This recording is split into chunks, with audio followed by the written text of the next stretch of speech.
after that, I was in the Army. Well, needless to say, I did not join, but they stuck me in the Army. And I was over in Germany after the war, of course. It was 53 or 54. Okay. And I drove down to into France and went to the Cathedral of Chartres. Yes. It was a November morning, all by myself, no tourists there at the time or anything. And that said, well, whatever is wrong with the horrible religion, which is a lot.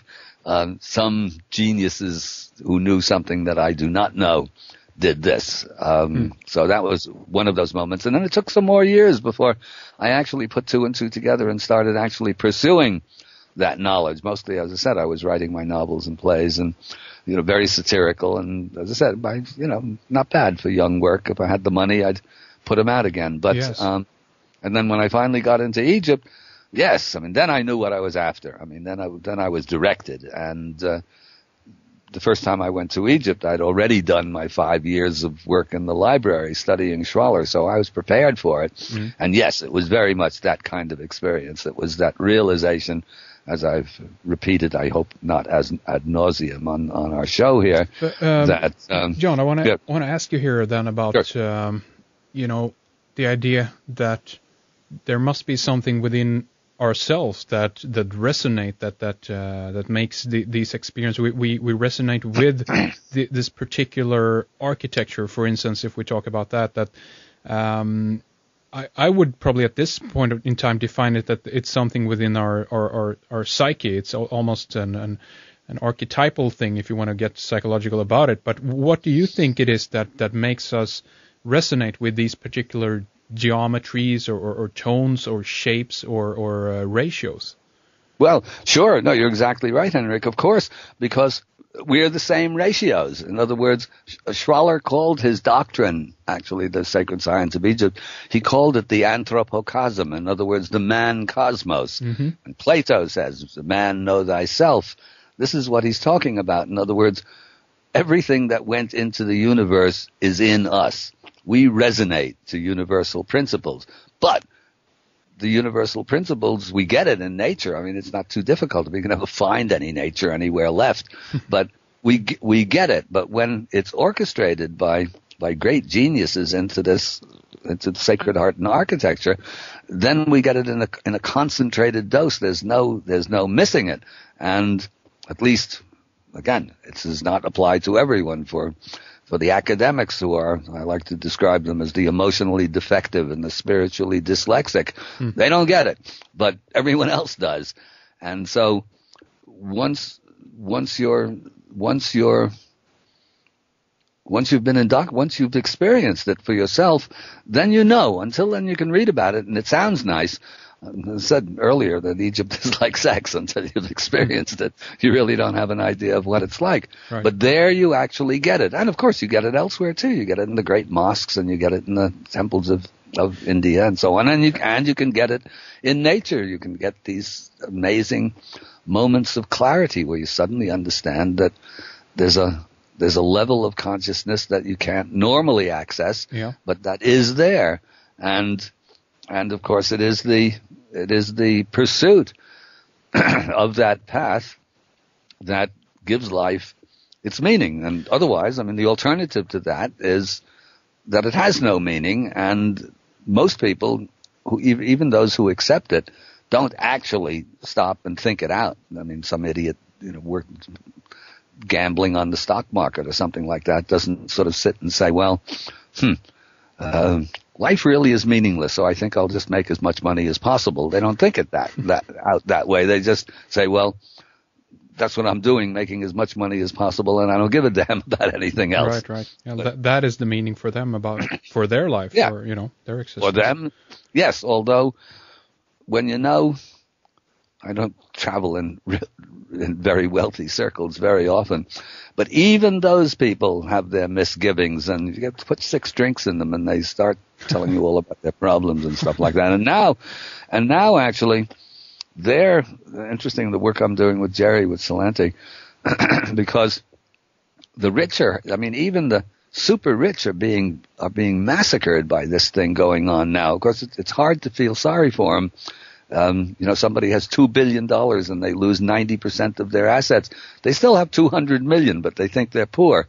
But so this stuff is going on. But for the rest of us who don't have to worry about what to do with our $200 million, then it becomes, either your life has a meaning or it doesn't have a meaning. Of course.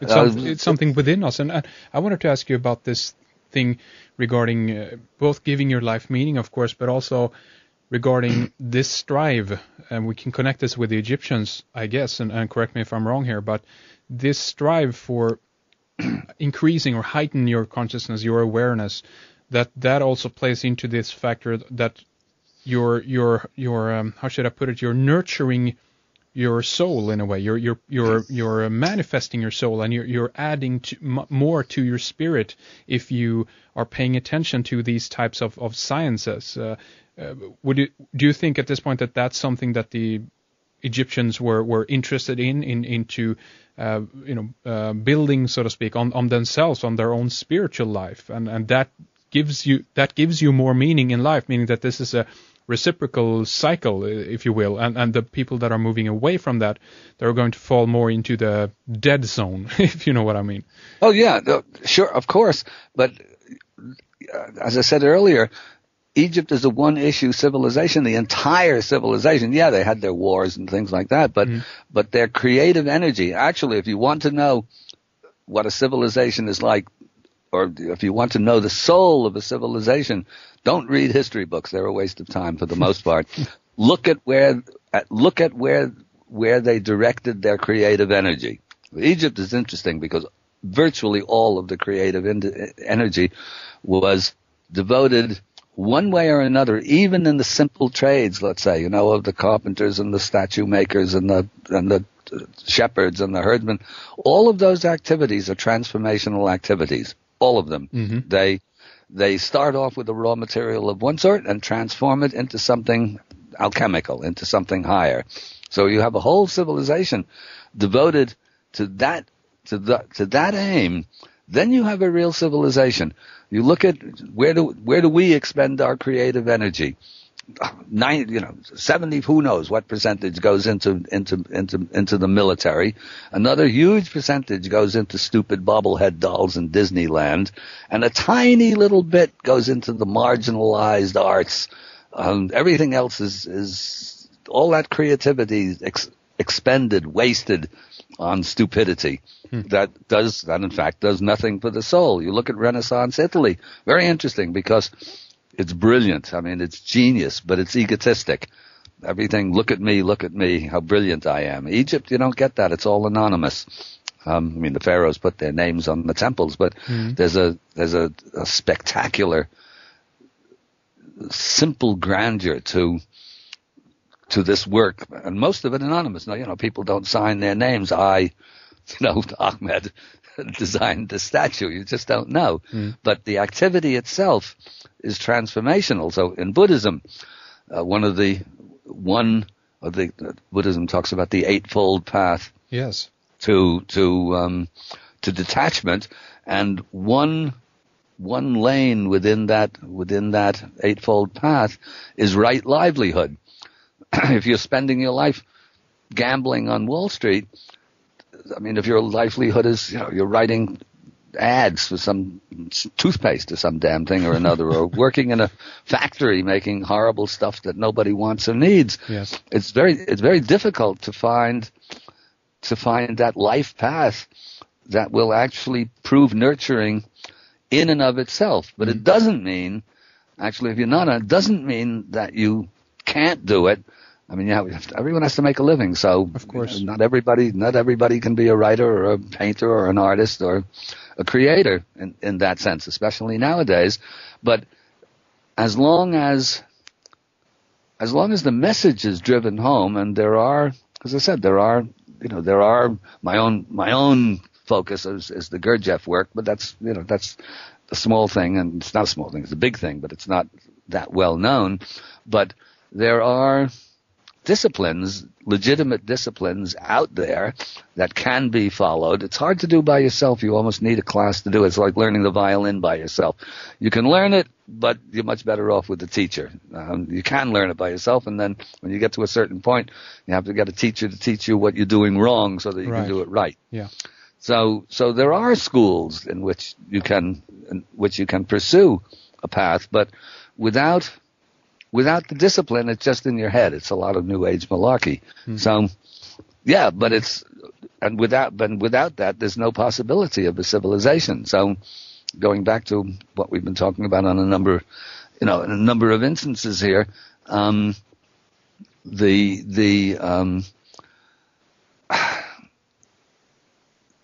does I say the trick is to, first you have to recognize that the path is there, yeah. And then you have to find a way. Then it has to become visceral and practical, and not just in your head. And that's the difficult part, unfortunately. Yes, but without that, there is no civilization, nor can there be.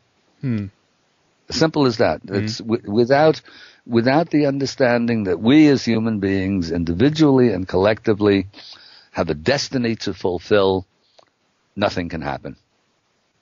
That's interesting. And if we were to talk about, for instance, a particular era or a particular dynasty in ancient Egypt, do you think there is one over another that enabled this more than another? I mean, we're talking about a long period of time here with all the kingdoms, all the pharaohs, and all the dynasties that have ruled Egypt. Do you particularly want to focus in on a particular era that like this is the high point of this particular civilization? Actually, it's an interesting point, Henrik, because back to our Yuga cycle, Egypt, one of the mysteries is that it was at its absolute unquestionable height, very near its beginning, and gradually degenerated. So by the time it got into the Ptolemaic, finishing with Cleopatra, yeah. It was already degenerate, and you can see it in the art. Again, one of the great lessons of Egypt is to watch it deteriorate in front of your eyes, from the sort of unbelievable power and purity of the old kingdom to the flowery, ornate, decadent stuff that they were producing. Even so, still pretty spectacular compared to a Walmart. Right. But you can watch it. You can watch it degenerate in front of your eyes. But as I said this is, my belief is, I can't prove it, but my belief is that this is part of this natural long cycle of time, that when winter is coming, and that's all there is to it. Right. And now we're at a point, and I'm not exactly sure where it is, but analogically we're somewhere in, I'm inclined to think if I had to pick a date, somewhere like early February, and the blizzards are blowing, but underneath the earth is preparing itself, or being prepared to produce something new and valid and viable. Really interesting. And I think that idea again is so interesting, that something can begin on its highest point. Because that again, if you think about it, goes against, if you will, then the Darwinian theory that things evolve and get better and better all the time. Right. But this is, I think Michael Creamer referred to it as devolution. He did a book, I think, on that. And right. Do you think that there's something to that? And if so, do you want to go so far as to say, yes, this is because there was a previous civilization, a high culture that basically moved into this area of Egypt, and then, or did it slowly progress up to this point and then fall away again? What's your take on that? That's also an interesting point. It's very complicated. It shouldn't go to its height right from its beginning. I mean, it's a cycle, but something went on. My sense of it is, and there's now some evidence to back it up, that whenever the civilization that produced the Sphinx went down, in other words, with the breakdown of the Ice Age, whatever destroyed a former high civilization managed to live on, but there are these huge gaps, thousands of years, where not much seems to have been happening, but now the evidence is coming in. There was more happening than you think. Megalithic constructions, even in Egypt,